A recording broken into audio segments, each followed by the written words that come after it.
Happy World Series Day to all who celebrate. On today's show, we're talking about this year's World Series and a previous Game 1 World Series hero. That's right, Adolis Garcia.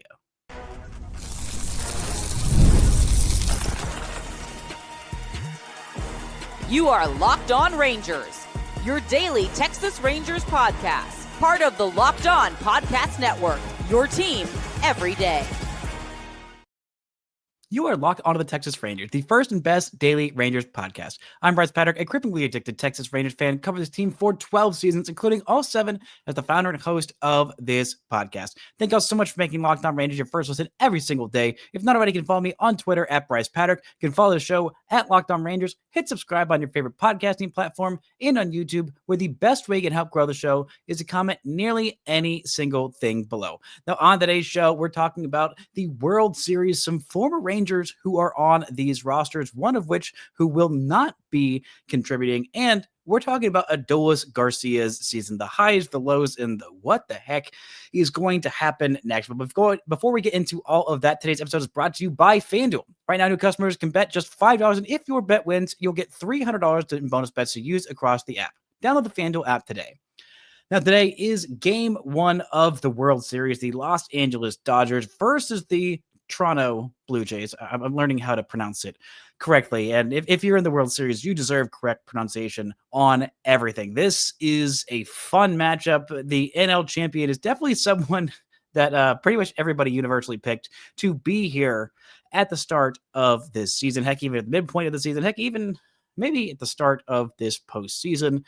But this is not surprising that the Los Angeles Dodgers are here. It is surprising that the Toronto Blue Jays are here. Now, let's look at the former Rangers on these rosters. There are quite a few of them. The main former Ranger on the Dodgers roster, the most recent former Ranger, is Kirby Yates, and he will not be in this series. He has dealt with a lot of injuries this year, most recently a hamstring strain right at the end of this season. But even if he was healthy, I don't know that he would make the cut for this World Series roster because he just has been not great. Really not great. The signing that made me think, okay, this is even a bit much, even for the Dodgers offseason, when the Rangers couldn't bring back Kirby Yates or decided not to, whatever language you want to use there, a $13 million deal for a guy coming off of maybe the best pitching season of any reliever in Rangers history. I mean, it was really up there in terms of how elite he was, a 1.17 ERA and just a bazillion strikeouts and no home runs and barely any hits ever allowed. And I thought, okay, the Dodgers already signed the best reliever on the market for a 4-year deal to be their closer. And Tanner Scott is not on this roster either. I'm not sure that he's dealing with an injury. I think he's just been that bad. But in terms of the other former Rangers on this Dodgers roster, there are none. Zero. Nada. Zilch. If you are rooting for the hometown kid of Clayton Kershaw from Highland Park, Texas, who, of course, we'll hear mentioned at least 3 or 4 or 5 times at this point, that Matthew Stafford was his high school teammate. I would empathize with you, but there are a lot of former Rangers on this Toronto Blue Jays World Series roster. In fact, I believe, at least heading into this year, they had the most former Rangers on their roster. There is, of course, Max Scherzer, former Rangers great World Series champion.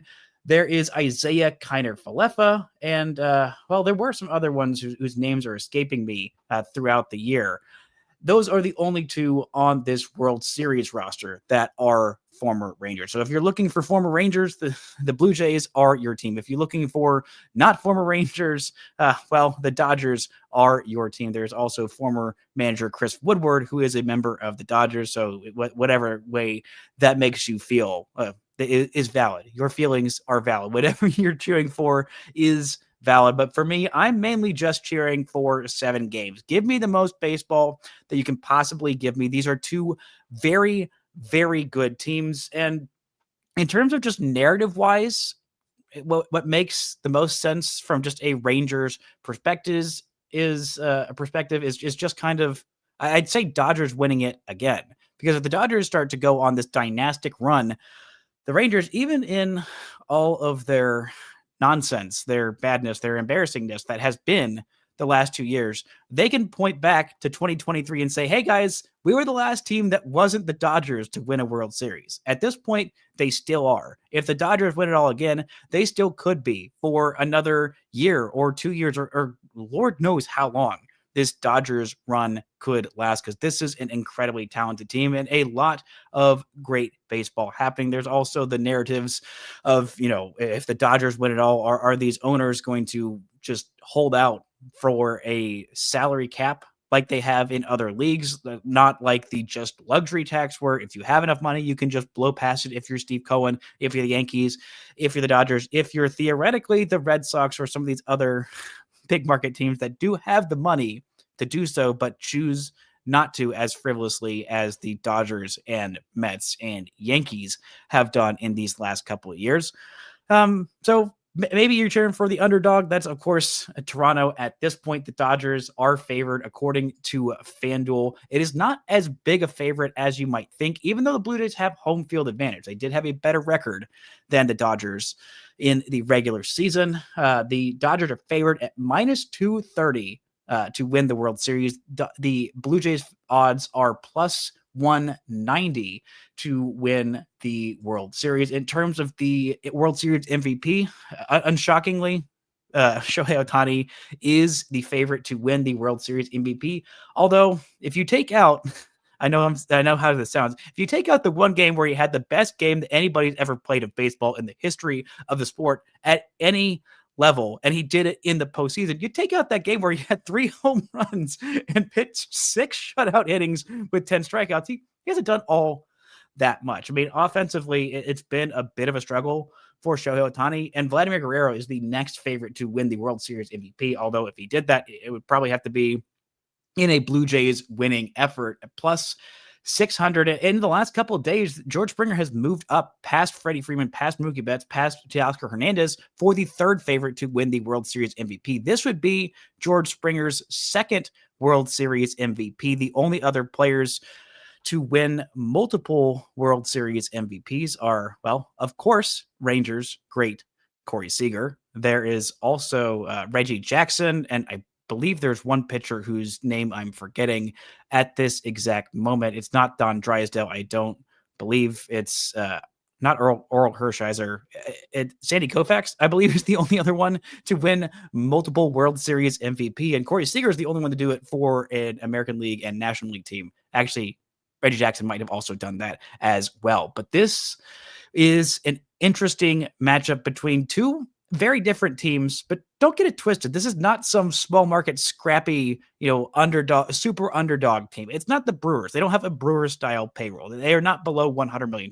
They are in the top 10 pretty substantially in payroll. Toronto does not have a small payroll. They've got a lot of money going to a lot of guys that I don't know are necessarily living up to that billing. Anthony Santander was awful and hurt in his first year as a member of the Blue Jays after signing what was, I believe, an $80 million deal this offseason. And he has just been a non-factor, and it hasn't really mattered because basically every fringe big leaguer that was in this Blue Jays system hitter-wise has just been awesome this year. I mean, truly, it's kind of like the Rangers in 2023 in that there were a bunch of guys who, if you squinted heading into that 2023 season of like, okay, if this guy takes a next step, if this guy is also great, if this guy is also great, if you have like 2 or 3 of those guys be great, then this is a contender. And then 4 or 5 of those guys were great, and boom, it's a World Series championship team. That's kind of what it was. I mean, heading into that 2023 season, John Heim had never done anything like that. Josh Young was still had 25 games under his belt at that point in the big leagues. Nathaniel Lowe had a Silver Slugger. He won a Gold Glove that year. He was great, a big part of that Rangers team. Of course, Seager and Simeon had their background of being freaking awesome. And, well, Leody Taveras was competent at that point. They had enough else from Mitch Garver and basically everyone else around the diamond of getting a great year from, even just end of bench guys like Travis Jankowski and Robbie Grossman coming in and filling a vital role for that Rangers team. And that's kind of similar to this Blue Jays lineup because they do have one guy who is just that dude, that bad man with a bat who is dangerous as all heck. And I'd say the best hitter in this series. He's a better hitter than Shohei Ohtani this postseason. That's how Vladimir Guerrero is. Shohei Ohtani is great. And as a player, you would take Shohei Ohtani because he's also probably a top 10, 15 pitcher in the world while being a top 3 to 5 hitter in the world. But Vladdy Jr. is the heart and soul of this team, signing that big extension to stay in Toronto for presumably his entire career. And then single-handedly, with the help of George Springer and some others, leads this team to the World Series for the first time since the mid-1990s. It has been a long time. I am so excited to watch this World Series, and probably expect me to pick a team. You know what? I'm going to go ahead and say Blue Jays in 7. I think they just have that extra edge. I don't trust either of these bullpens. I trust the Dodgers rotation a whole lot more. I trust the depth of this Blue Jays lineup, and I trust what they're doing with their bullpen enough. I trust that they have a closer that I don't know if I trust him more than Roki Sasaki. I don't know. I'm saying Blue Jays in 7, but don't hold me to that, or do hold me to that. And then Vladdy Jr. as the World Series MVP. No matter what happens, I am excited for the last 4 to 7 games of this season. And it reminds me, with this being game one of one of two different, several different game one World Series heroes for these Texas Rangers in Adolis Garcia. But he is not in the World Series this year. And a big part of that is because this offense stunk, and he was kind of at the center of it. We're going to talk about what went well, what didn't go well, and what's happening next with Adolis Garcia right after this. This show is brought to you by Rugiet. Let's be real. Making excuses doesn't solve anything. We've heard them all before. It's just stressed. I'm tired. It happens to everyone sometimes. But when it comes to performance, sometimes your body just needs a little extra support. And that's where Rugiet comes in. Rugiet.com offers fast-acting, doctor-prescribed treatments for ED designed to help you stop making excuses and start making moves. Rugiet makes it easy to get started. You just get connected with a board-certified doctor 100% online, no awkward waiting rooms, no in-person appointments. It prescribed your treatment ships discreetly right to your door. The process is fast, it's simple, and it's private. And it's all handled by real doctors. Visit RUGIET.com/LockedOnMLB to get 15% off your first order. That's RUGIET.com/LockedOnMLB. And don't forget to use our code LockedOnMLB so they know we sent you. Rugiet. Stop making excuses and start making moves. Shout out to the everydayers making Locked On Rangers your first listen every single day. On Monday's show, I'll be back, and I will be talking about the Rangers minor league system, just a yearly review. What the heck happened? What is going right and wrong with this Rangers minor league system? All on Monday's show of Locked On Rangers. Now, let's get to Adolis Garcia, the game one walk-off hero of the World Series 2 years ago. Gosh. So much has happened since then for Adolis Garcia, and unfortunately, not all of it, actually most of it, has not been positive. 2023 was a fantastic year for Adolis Garcia. He had one of the greatest postseason runs I've ever seen, but Adolis Garcia in 2025 is a different player. Now, last year was awful. There's no way around it. It was an awful season with very few redeeming moments for Adolis Garcia. The only really redemptive things for Adolis in 2024 is that he did still hit 25 bombs. He did still drive in 85 runs. He did still slug 400, but other than that, the defense was bad. The base running was not great. The offense just took a huge step back.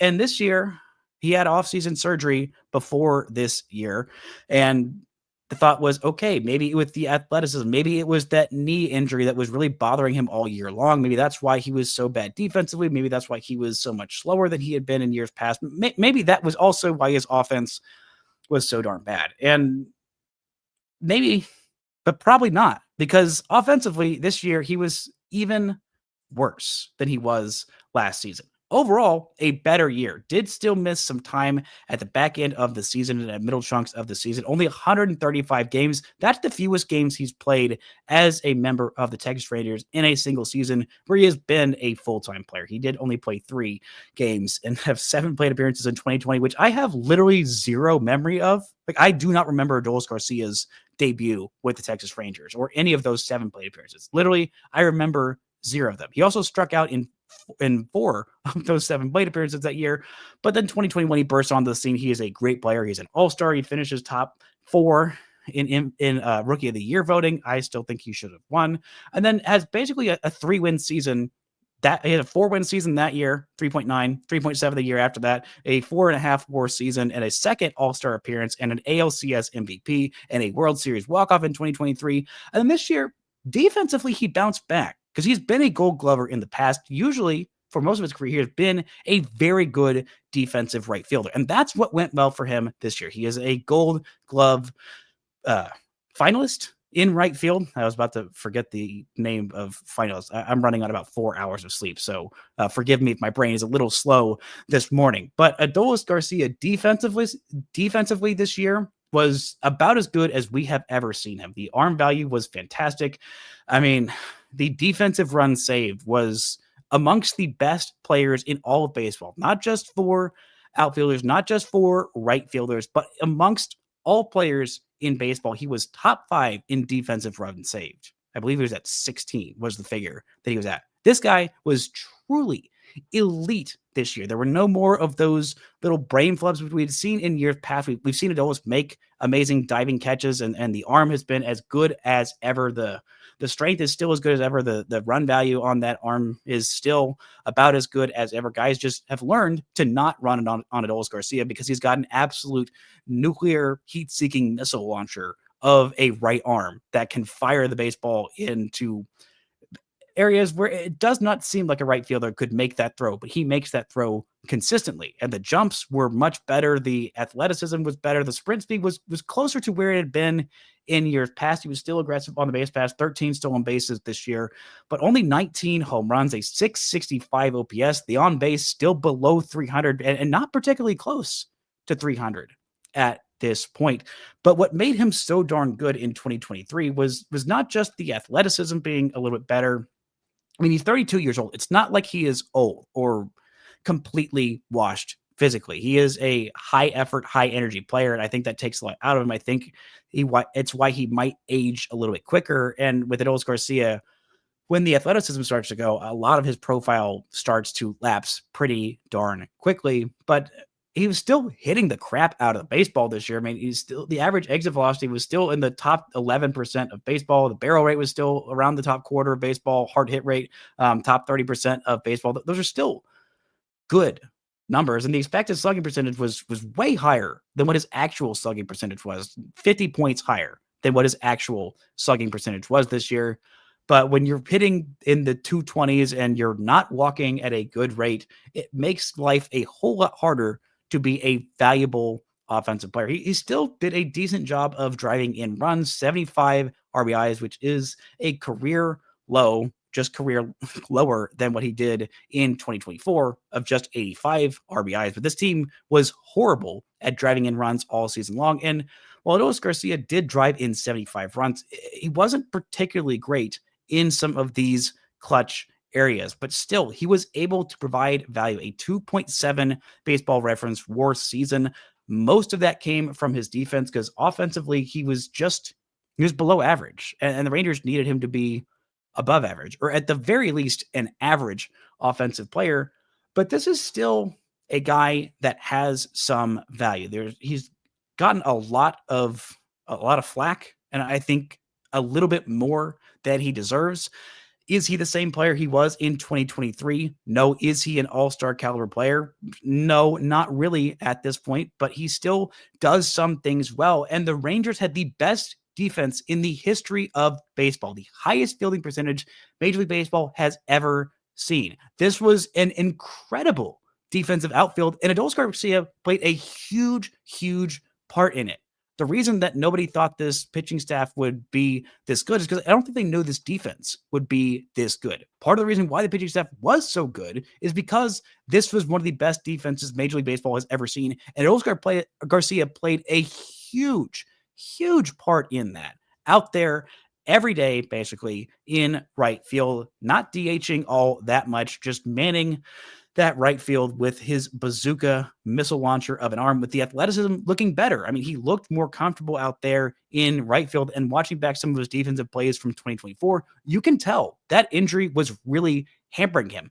This is him getting back to the kind of a player that he was. He is still in his early 30s at this point. He turns 33 next year on March 2nd. So, I mean, this is not a guy who is incredibly old, but he didn't make his major league debut until age 25. And then he didn't get back to the big leagues until he took a stint with the Rangers in 2020. And this is a guy who every team passed on, even in 2021, the year that he's an all-star and top 5 in Rookie of the Year voting. Everybody had a chance to get them on their roster because the Rangers chose Mike Foltynewicz over Adolis Garcia. There was a reason for that. There was a level of volatility here in Adolis Garcia's profile, and we're starting to see why some of those teams passed. They were wrong to do so. They missed out on at least 3 all-star caliber years from Adolis Garcia. But some signs are starting to show. What didn't go well with Adolis Garcia, and what are the Rangers going to do in right field next year? Talk about that and more right after this. The show is brought to you by FanDuel. The NFL season is here, and FanDuel has an offer you don't want to miss. Right now, new customers can bet just $5 and get $300 in bonus bets if you win. That's right. Pick a bet, put down $5, and if it hits, you unlock $300 in bonus bets to use all across the app. I was just looking at some of these FanDuel odds for the World Series, which starts today. They've got all kinds of different player props. Let's look at some of these Toronto Blue Jays specials. For any Blue Jay to hit a series clinching walk-off home run in the World Series is plus 8,000. That would be wild. I don't know what they mean by series. Oh, walk-off home run. Okay, so in game 6 or 7, so that would mean this series goes to 6 or 7, and the Jays win it in game 6 or game 7 with a walk-off homer. Can you imagine the level of joy that place would feel hitting a walk-off homer to clinch a World Series victory? Not just a game victory, but a World Series victory. That would be absolutely electric. So what are you waiting for? Visit FanDuel.com to download the FanDuel app today and get started. Now, Adolis Garcia, unfortunately, is not the same player that he was in 2023. But like I said, this is still a valuable player. This is still a guy who brings a level of defense, a level of value that maybe last year was just the outlier. I mean, the bat speed hasn't fallen off too much. Those are some of the things that I look at in terms of when I am looking at whether a player is, physically washed. Because when Adolis Garcia's bat speed really starts to fall off, this profile is one that there's a lot of reason why very, very smart people have been very wrong about Adolis Garcia.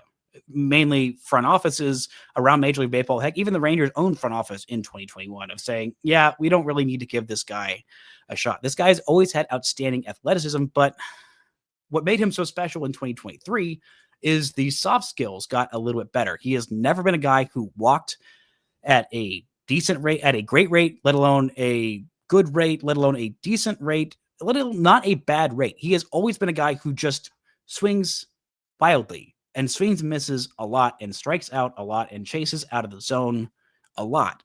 But he has had in the past the raw athleticism to make up for it. But what changed in 2023 is his swing decision making. He was laying off more balls in the dirt. He was making pitchers beat him in the zone. He was not beating himself by expanding the zone nearly as much. The chase rate was around the middle of the pack in baseball, and the walk rate was around the top quarter of baseball. He was still striking out, at the 20th percentile. He was striking out, nearly 28% of his at-bats. He was still swinging and missing in the bottom 15% of baseball, but because he was making pitchers throw more pitches in the zone, He was having smarter at-bats. He was having more success. And then in 2024, that trend did not continue. The walk rate jumped all the way down to 7.1%, which was well below league average. I mean, it dropped 3%. And then this year it dropped 2% from that. So it's less than half this year. The walk rate is less than half of what it was in 2023. That combined with a little bit lower bat speed, 1.5 miles an hour slower, not a huge margin, but enough of one to make a little bit of a difference. And usually Adolis Garcia will be great in some of these clutch situations. And this year he just kind of wasn't. When the game was late and close, that's 86 plate appearances of his season. He had a 205 batting average and a 594 OPS. And in situations with 2 outs in the runners in scoring position, he hit 167 with 20 strikeouts and 70 plate appearances. And he had a 487 OPS. That's not 487 slugging percentage or on base percentage. That is a 487 OPS. That's not good. Heck, even when the game was within 1 run, just within 1 run, a close game, get a 600 OPS. A lot of his damage that he did was in the midst of blowouts in one way or another. A 961 OPS when the margin between these whatever two teams, whether it was the Rangers were losing or winning by 4 or more runs, was 961. That's where he did a lot of his damage, unfortunately, this year. That just was not good enough for this Rangers squad. He was just not a great quality middle of the order bat. And the Rangers, they desperately needed him to be. I mean, they couldn't have what happened this year for them to be successful. That's why they weren't successful, because of what happened. They needed more offense from the guys who carried them in 2023. They needed more offense from Marcus Semien, from Jonah Heim, from Josh Young, from Adolis Garcia. They couldn't have all of those guys take steps back or just stay the same as how bad they were in 2024. They needed at least one of those guys to jump back to what they were close to 2023. Heck, not even what they were in 2023. If Adolis Garcia did this year what he did in 2022, where he had about a 4 WAR season, he had 27 homers, 101 ribbies, a 756 OPS, that would have been plenty good to get this team, I think, to the postseason. If he was just that version of himself, not the 39 homer version, 107 ribbies, all-star version, 4.5 wins. That he didn't even need to be that version of himself to get the Rangers where they needed to go.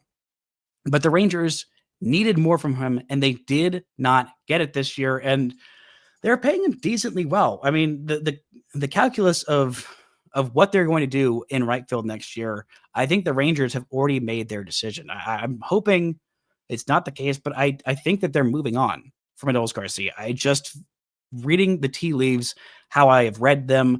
I mean, giving Adolis Garcia that one last at bat in the Rangers home game to get a standing ovation from the crowd, that does not scream, hey, this guy's coming back next year. Let's just give him, one more little at bat. That is the kind of thing you do for a franchise legend that is not going to be with your team after the season. Give the fans a chance to acknowledge him, because what he did for this team is phenomenal. What he did for the last 4 seasons since 2021 has been incredible. I mean, truly unbelievable. This was a guy who the Rangers got on a waiver claim. They paid $250K to the Cardinals to say, hey, let's take a flyer on this 27-year-old guy who has been around the block, who the Cardinals gave a $2 million signing bonus to, who had been in AAA a lot and had not been that spectacular in AAA. He was very good in Cuba. He was pretty darn good in Japan.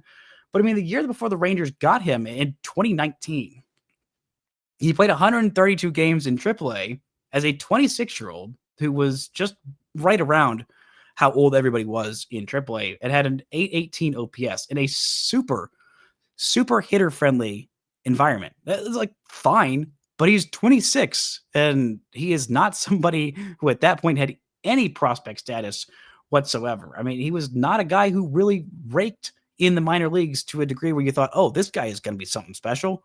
He wasn't. I mean, the Cardinals gave him 21 games in the big leagues, and he did absolutely nothing with it. A 294 OPS in his 21 games with the St. Louis Cardinals in 2018 in his big league debut season. The Rangers got a lot of production out of Adolis Garcia, and they got maybe the most incredible postseason run I've ever seen any player ever make. I mean, what he did in 2023 was unbelievable. If not for Adolis Garcia, that Texas Rangers team does not win at all in 2023. I think they get past the same two teams in the first round. Maybe they lose one of the games to Baltimore, or maybe they lose one of the games to Tampa Bay, but I still think they win both those series pretty easily. But against Houston, there is no way the Rangers win game 6 and game 7 without Adolis Garcia. They just don't. There is absolutely no way they do that without him. And then the heroics of the most or second most, I'd say the most important swing, because that sealed the victory. Corey Seager just gave the Rangers the chance to tie it up and keep on playing. Adolis Garcia sent those fans home with one of the most incredible swings I have ever seen. One of the most epic swings I have ever seen. One of the truly most epic moments of postseason history. That home run, the timing, the calling. I mean, the way that he just watched it and just walked casually down the line. I mean, the aura that Adolis Garcia had in the 2023 postseason, and still, when Adolis Garcia gets into one in a big moment, there's nobody who lives up to that big moment better than Adolis Garcia did in 2023. It was just truly incredible. But with him probably getting a pay increase this year, because that's how arbitration works. They made $10 million this year. He is not going to make less than $10 million next year. He was still a 3-win player. He's still a valuable major league player. He's probably going to make somewhere around $12 to $12.5 million next year. And that's not quite what he is at this point. If he was closer to a 4-win player, then yeah, that's fine value for a guy that's a 3.5, 4-win player. But he's not really that anymore. He was about a 2.5-win player this year. He's a guy who is losing his athleticism. He's still great out there defensively, but it's not like right field is a super premium defensive position where you can throw a guy out there who can't hit worth a lick. And it's not that Adolis Garcia couldn't hit worth a lick. He just could not hit at the level that the Rangers needed him to. But I think that the Rangers will be looking elsewhere for a right fielder for the first time since 2020. It has been a long time that Adolis Garcia has been on this Rangers team, has been a mainstay of this team. Heck, he was giving the Rangers fans something fun to watch in 2021 and 2022, really at the back end of 2021, which is one of the most unfun seasons in Texas Rangers franchise history. He gave the Rangers their first World Series with some incredible contributions. And no matter what happens, we will still always have those beautiful moments in 2023. I just don't know how many more of them we're going to get in 2026, if any. That'll do it for today's show. Thank y'all so much for listening and subscribing. And until next time, don't forget to enjoy baseball.